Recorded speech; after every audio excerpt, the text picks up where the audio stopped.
안녕하십니까. 오늘 우리가 함께 나눌 말씀은 에베소서 2장 1절부터 3절입니다. 우리 말씀을 읽겠습니다.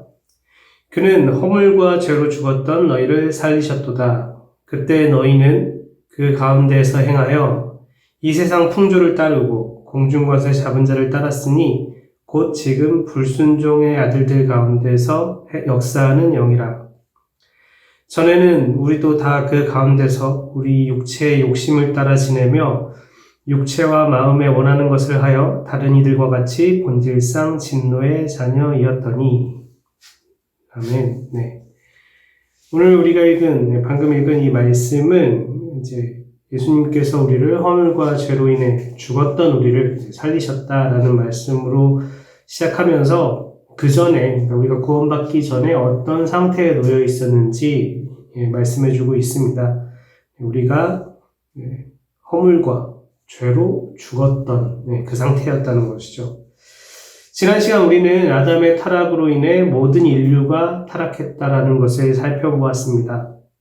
그렇다면 이제 그 타락의 결과 우리가 어떤 상태에 놓이게 되었는가, 그것을 생각해 봐야겠죠.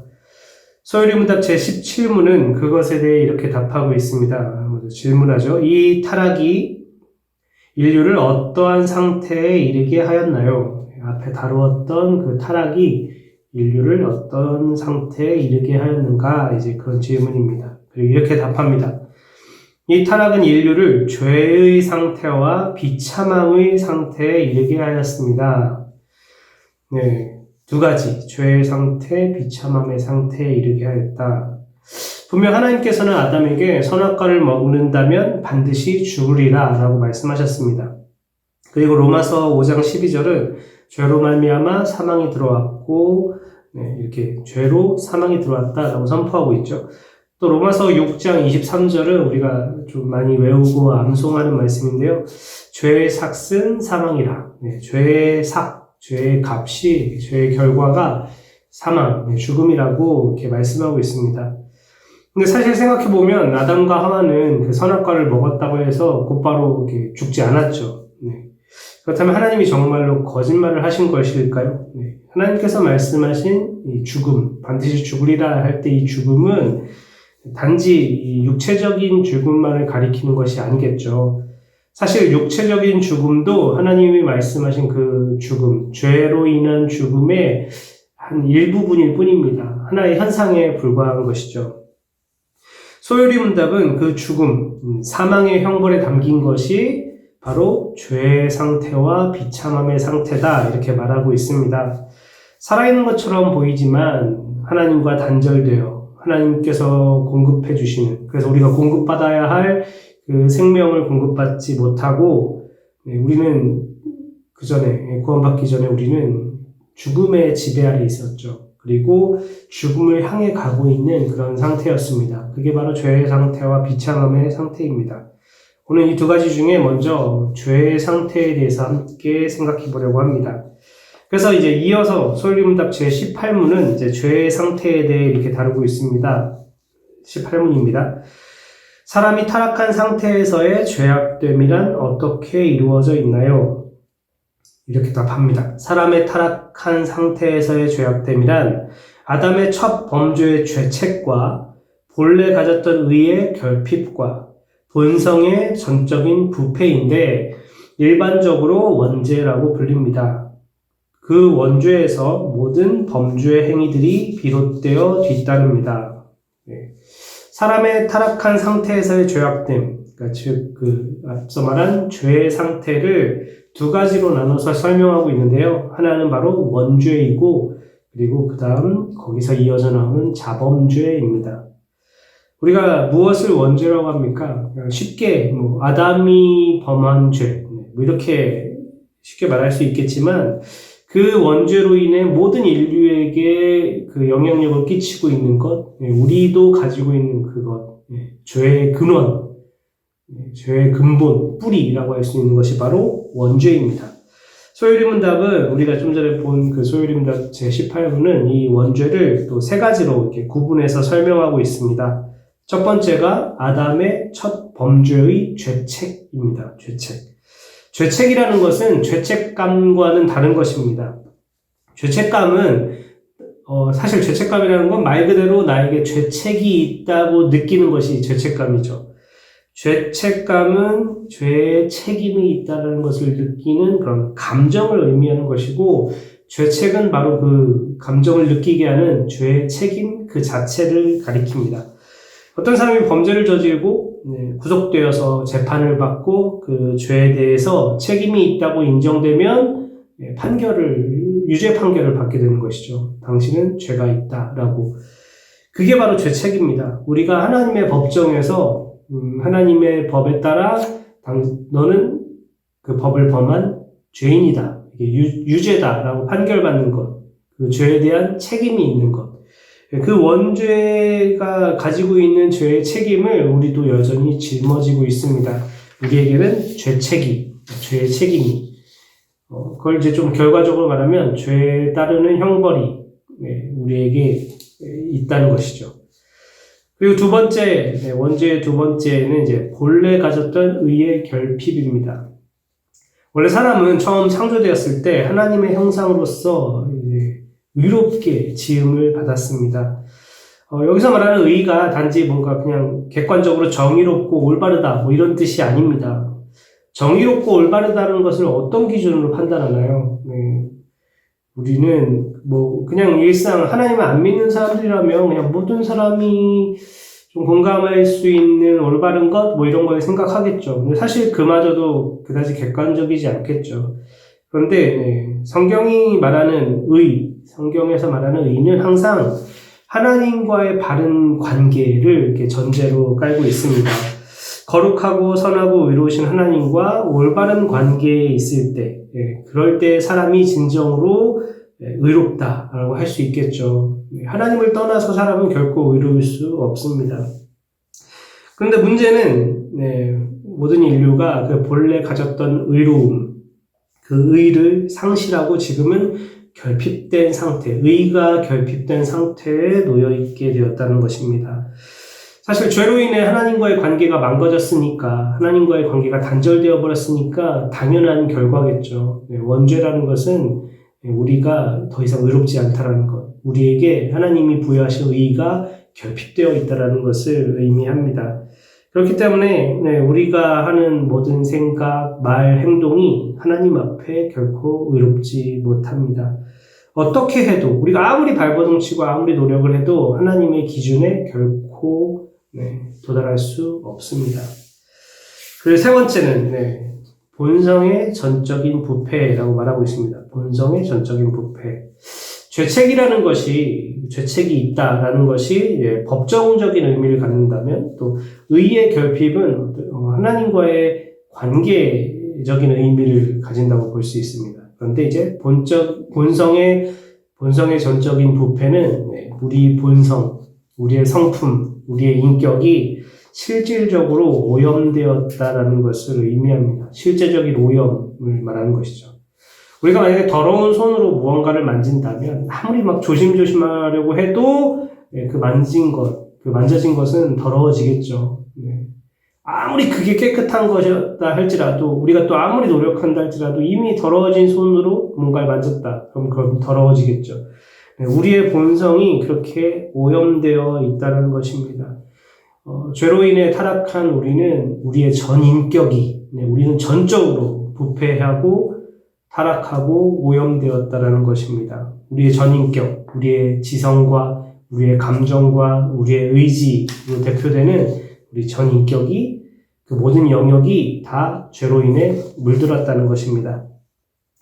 이게 오해하지 말아야 할 것이 있는데요. 이 전적인 부패, 혹은 이제 전적 타락이라고 부르는데, 이 전적 타락이라는 것이, 우리의 지정의, 우리의 인격, 우리의 모든 것이 다 완전 썩어 문드러, 100% 다 썩어서 선한 것이 조금이라도 남아있지 않다, 다 없어져 버렸다, 이런 의미가 아닙니다. 여기서 전적이라는 것은 어떤 정도를 말하는 게 아니라 영역의 범위를 말하는 것입니다. 이해가시나요? 그러니까 우리 지정의를 뭐 이렇게 대표로 생각해 본다면, 우리의 지성이 진짜 다 타락해서 완전 썩어서 영이 되었다, 이게 아니에요. 우리의 감정이 뭐 진짜 다 메말라버리고 아무것도 안 남았다. 이런 말이 아닙니다. 네. 우리의 지성도, 우리의 감정도, 우리의 의지도, 우리의 모든 인격의 모든 부분들이 다 골고루, 모든 영역에 있어서 죄로 얼룩져 있다라는 걸 의미합니다. 모든 영역이, 모든 범위가 다 죄의 영향 아래 있다라는 것이죠. 분명 우리 안에 여전히 하나님의 형상이 남아 있습니다. 하나님께서 주신 지성과 감정과 의지가 여전히 남아있죠. 근데 그 남아있는 하나님의 형상이 왜곡되고 오염되고 얼룩져 있다는 것입니다. 그렇기 때문에 죄로 인해서 오염되고 얼룩진 우리의 지성이 오작동하고 우리의 감정이 잘못 작동하고 그런다는 것이죠. 죄는 모든 것을 왜곡시켰습니다. 여기서 중요하게 짚고 넘어갈 것. 죄가 모든 것을 다 말살하고 지워버렸다는 게 아니라 오염시키고 왜곡시켰다는 것입니다. 죄는 하나님의 창조를 없애지 못했습니다. 오염시켰을 뿐이죠. 우리가 그 사실은 기억해야 합니다. 어쨌든 이렇게 우리에게는 원죄가 있기 때문에 우리의 의가 결핍되어 있고 우리의 본성이 부패했기 때문에 우리는 끊임없이 우리 스스로도 죄를 범하게 됩니다. 이것을 이제 자범죄라고 이제 일컫는 것이죠. 마태복음 15장에 보면 예수님께서 이런 말씀을 하십니다. 입으로 들어가는 것이 우리를 더럽게 하는 것이 아니라 입에서 나오는 것들은 마음에서 나오나니 이것이야말로 사람을 더럽게 하느니라. 마음에서 나오는 것은 악한 생각과 살인과 간음과 음란과 도둑질과 거짓 증언과 비방이니 이러한 것들이 우리 마음, 부패한 우리 마음에서 나오는 것들이 우리를 더럽게 한다. 이렇게 말씀하셨죠. 이렇게 원죄에서 비롯되어 우리 스스로 범하는 죄가 앞서 말한 것처럼 자범죄입니다. 아무리 이 사회적인 구조의 문제를 해결한다 할지라도 아무리 사람을 잘 교육시키고 교양을 이렇게 함양시킨다 할지라도 우리 안에 근본적인 문제, 우리 안에 있는 이 원죄를 해결하기 전에 우리에게는 사실 우리 인간에게는 아무런 소망이 없습니다. 우리는 결코 죄로부터 자유로울 수 없습니다. 그저 지금 그런 양심이나 교양이나 뭐 사회적 구조나 뭐 이런 것들이 그 죄를 이렇게 억누르고 있을 뿐이죠. 지금 당장이라도 우리 스스로 내 내면을 이렇게 들여다보면 우리 자신에게, 나 자신에게 결코 소망이 없다라는 것을 우리 발견할 수 있을 것입니다. 그럼에도 불구하고 우리 안에 여전히 앞서 말한 것처럼 하나님의 형상이 남아있고요. 또 하나님께서 믿는 자뿐만 아니라 모든 사람에게 일반적으로 베푸시는 그 은혜 가운데 하나님께서 사람들의 죄악된 성품을 이렇게 억제하고 또 불완전하게나마 선을 행할 수 있게 하심으로써 이 세상을 또 우리가 살아가는 사회를 그래도 유지할 수 있게 해주셨습니다. 하나님의 은혜죠. 여전히 이 세상을 통치하시는 하나님의 은혜가 우리 죄악을 억제하고 불완전하지만 선을 행할 수 있게 하심으로 이 사회가 유지될 수 있게, 그래서 우리가 구원받을 기회를 얻을 수 있게 해주시는 거죠. 이처럼 죄의 상태, 우리가 죄의 상태에 있다라는 것을 우리가 기억한다면 우리는 우리 자신에게 혹은 다른 사람에게 어떤 소망을 찾을 수 없다라는 것을 깨닫게 됩니다. 나 자신에게 혹은 다른 사람에게 너무 기대하지 마세요. 기대하지 않으셨으면 합니다. 우리 모두는 죄로 인해 얼룩진 그런 연약한 존재들입니다. 어쩌면 지금 아무리 교양이 있어 보이고 아무리 딱 번듯해 보이는 사람이라 할지라도 상황이 달라지고 또 자기 생존이 달린 문제가 있다면 언제 또 악을 행하게 될지 몰라요. 악해질 수도 있고 혹은 그렇게 막 악행을 하지 않다 하더라도 비겁해질 수 있는 것이 우리 연약한 우리 인간들입니다. 그러나 또한 하나님께서 주시는 은혜 안에서 용기를 내서 선을 행하기도 하고 또는 자기 손해나 피해를 감수하고 희생하여 의를 이루기도 하는 것이 또 우리 인간들 아니겠습니까? 하나님의 형상이 남아있기 때문에 그럴 수 있는 것이겠죠. 그렇기 때문에 우리 사람에게 소망이 없다고 해서 소망을 아예 내버리는 그런 우리가 되지 않길 바랍니다. 우리의 우리 소망의 근거를 우리 누구에게 두어야겠습니까? 하나님께 두어야겠죠. 하나님께 소망을 두고, 우리가 그 안에서도 힘있게 살아갔으면 좋겠습니다. 우리 소망이 없는 게 아닙니다. 우리 자신에게 소망이 없다는 것이죠. 우리 하나님께 소망을 두고 하루하루 믿음으로 살아가는 우리 모든 성도님들 되시길 간절히 바랍니다.